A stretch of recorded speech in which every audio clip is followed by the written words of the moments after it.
अस्सलाम वालेकुम नाजरीन, मैं हूं दिलनवाज। आप देख रहे हैं other info TV YouTube channel. उम्मीद करता हूं आप खैरियत से होंगे। नाजरीन, वीडियो लेके आया हूं हज के हवाले से। गवर्नमेंट ऑफ सऊदीया ने हज की जो फाइनल पॉलिसी थी उसका ऐलान कर दिया है। डिस्कस करूंगा आज की इस वीडियो में। वीडियो शुरू करने से पहले अपने देखने वाले नाजरीन से गुजारिश करूंगा कि अगर आपने हमारे चैनल को सब्सक्राइब नहीं किया तो इसको कर लें जल्दी से सब्सक्राइब और साथ में जो घंटी का बटन दबाएं ताकि हमारी आने वाली वीडियो आपके पास पहुंचती रहें। शुक्रिया।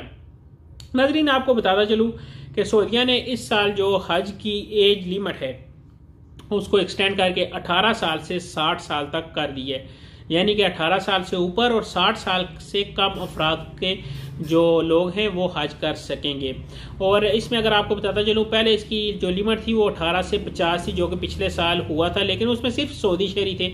लेकिन इस साल उन्होंने कहा है जी हम इंटरनेशनल ममालिक जो दीगर हैं उनको भी हज का कोटा देंगे और वो उन ममालिक को देंगे जहाँ कवर्ड के केसेस कम हैं।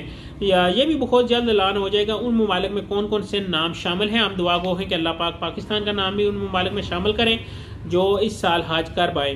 तो उम्मीद है कि इस साल हज पिछले साल की निस्बत बहुत बेहतर होगा। और अगर कवर्ड की बात की जाए तो कवर्ड की जो वैक्सीन है वो भी सऊदीया में काफ़ी हद तक लगाई जा चुकी है और बाकी लगाई जा रही है।